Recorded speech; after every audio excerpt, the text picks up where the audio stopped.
As the Third War of the Diadochi ended, balance had seemingly been struck among the partitioned pieces of Alexander's once united empire. Since no one knew that Cassander had murdered Alexander's heir, the generals had managed to construct a peace of sorts among themselves. Antigonus, man of Talmos, who now ruled Asia Minor and the Levant, had secured his borders with Ptolemy to his south and Cassander and Lysimachus to the west. However, the eastern lands of Persia's boundless wealth were now being conquered by an unexpected actor, Seleucus, now called the Cator, the victorious. Naturally, Antigonus could not let this stand. The clash between the two was inevitable, and Babylon would become the stage for their duel and the battleground that would decide the fate of Persia and Mesopotamia. Will Antigonus succeed in his vengeful war in the Orient, or will Seleucus hold off the onslaught of the Occident? Welcome to our first installment on the wars of the Diadochi, discussing the Babylonian War, its battles, and its aftermath. If you're a fan of ancient history, check out our series on Haile Selassie, the God Emperor of Ethiopia, the fall of the Roman Empire, life of Buddha, and much more. All this is made for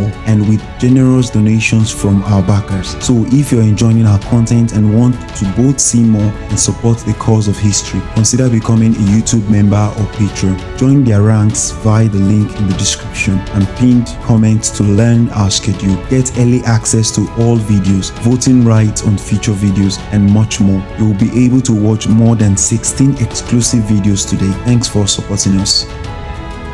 Before we get into the meat of the Babylonian War, we must first disclose that the available primary sources of this conflict are scarce, as the eastern parts of the Hellenistic world suffer from a general lack of detailed sources. As such, we will be constructing as coherent narrative as we can with what we have. Ironically, for such a poorly attested conflict, the Babylonian War was extremely important. Without it, the Seleucid Empire would not exist, and the Antagonists would have been a far more powerful dynasty with a far wider reach. The war's background essentially stems from the failure to include Seleucus in the negotiations that led to the peace of the dynasties. The ever-ambitious Antigonus was bound to want to conquer the east, while Seleucus was already spreading propaganda that he was visited in a dream by Alexander himself to gain his blessings and become king. Much like Alexander before him, Seleucus put a heavy emphasis on cultivating good relations with the native rulers in the east, establishing strong friendships with powerful local dignitaries in Babylon while he was satrap, and even showering lavish charity upon the commoners of that city.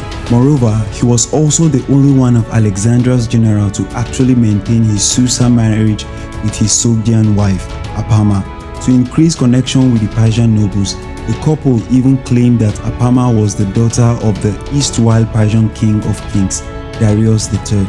All of these efforts to build a powerful alliance network and legitimize themselves as the rightful rulers of Asia suggests that the Seleucids were preparing to enact a very strong political agenda. Incidentally, the policies enacted by Seleucus were inherited by his successors, and the Seleucid legacy of cooperation and syncretization with the non-Greek elites in their territories explains why their empire managed a relatively long multi-century lifespan.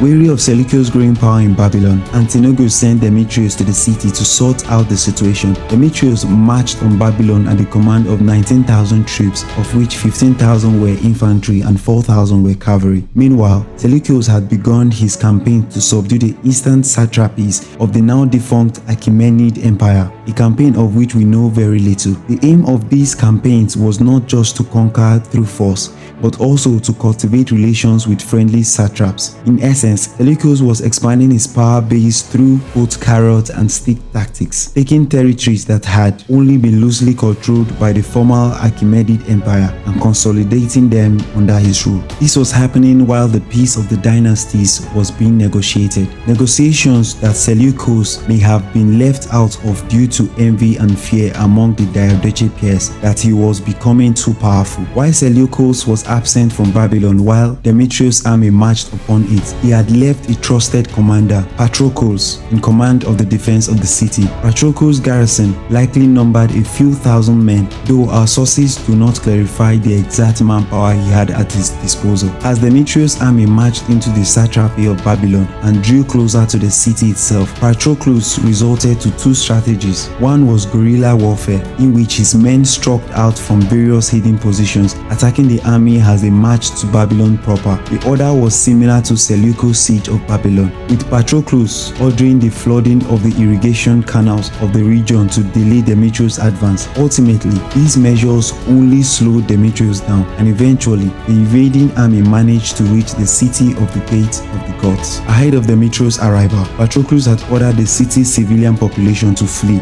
and restricted its defense to the city's defensible citadel. Demetrius entered the city without any resistance and then organized his troops to besiege the city. The length of the siege is unknown, but we do know that Demetrius broke through and plundered one of the city's citadels. Nevertheless, the defenders persisted. After concluding the peace of the dynasties, Antigonus called on Demetrius to return to the west. Demetrius did as bid, leaving his second in command, Archelaus, with 6,000 troops to continue the siege.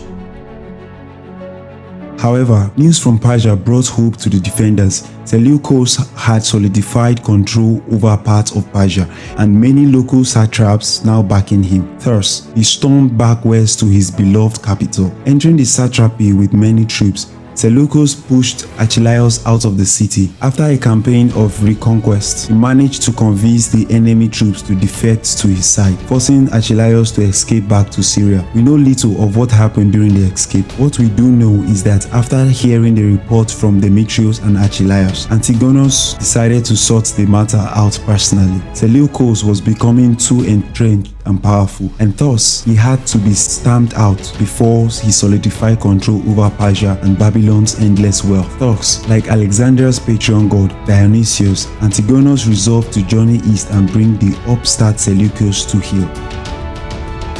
To ensure his success in the eastern campaign to come, Antigonus invested heavily in personnel, amassing up to 75,000 troops. He likely began his march in late 310 BCE and moved through the Near East into modern-day Iraq. Seleucus must have been aware of the coming onslaught but decided to remain in Babylon. On the 19th of January 309 BCE, Antigonus appeared on the outskirts of the city. This time around, the defenders of the city did not hold themselves up in the citadel, but garrisoned the entirety of the city, leaving no part of it for the invaders to occupy. Seleucus himself had taken up a position in the commander center in the citadel, where he could survey the entire city. The siege began, and after an initial struggle, the Antigonid forces were able to break through the defenses and enter the city, whereupon Antigonus allegedly pillaged its sacred temples. However, this may be an anachronism written by later authors seeking to character assassinate him. Slowly, the overwhelming numbers of Antigonids fought their way through the streets, pushing the Seleucids back into the citadel. Here, our records becomes very patchy. We know that Antigonus tried to take the citadel multiple times but ultimately failed in each attempt. Eventually, he decided to retreat from the city but continued to roam the countryside. Knowing that the threat was too big, Seleucus chose to abandon Babylon in an organized and tactical retreat. This was so they could regroup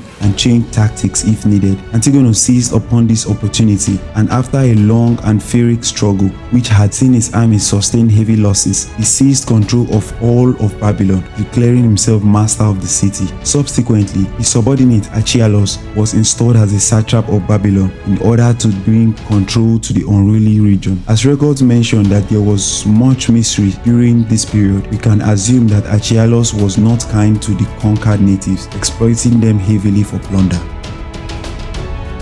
At some point before March 2nd, the retreating Seleucid army reached the nearby city of Kuta. Antigonus pursued them and besieged the city, forcing the Seleucids to abandon Kuta and continue their retreat. Pursuing this mortal enemy further and further into the depths of Inner Asia, Antigonus seemed poised to solidify control over the heart of Mesopotamian knowledge and civilization. As news reached the citizens of Babylon that Antigonus was in pursuit of the fleeing Seleucids, unrest began to brew in the city. Seleucus was extremely popular among the Babylonians due to his previously enacted policies, which had favored them and their rulers greatly. With Archelaus ruling as a tyrant, popular revolt began to stir, with much of the local aristocracy wanting to defect to Seleucus' camp. Seleucus seemed to have capitalized on this, using Babylon's money to recruit thousands of Bactrian and Sogdian warriors to his cause. This was in addition to the many elite Babylonians who had rallied behind him and defected from Antigonus. In one one last desperate attempt to make their enemies flee, Seleucus ordered his men to hold position outside Kuta, likely in a fortified position. Here, Antigonus and his 75,000 men clashed with the 20,000 strong Seleucid army. Our sources suggest that after a long struggle, Antigonus' force was defeated, with Seleucus supposedly